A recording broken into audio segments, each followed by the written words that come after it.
How do you use baking soda on bed bugs? There are 3 favorable ways of doing so. 1. Baking soda paste. To make a paste out of baking soda, mix the ingredient with water in a bowl until you achieve the consistency of honey.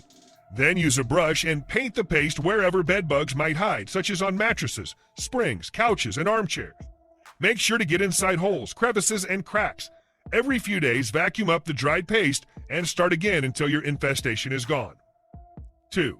Baking soda sprinkle. Simply take a handful of baking soda as it is and sprinkle a layer all around the furniture and inside cracks and small spaces. Vacuum up and repeat every 3 days.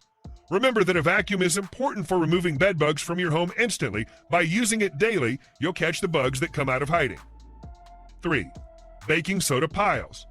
Bed bugs are incredibly sneaky. They can hide in places other than your bed and then crawl up the legs of your bed frame to get to you.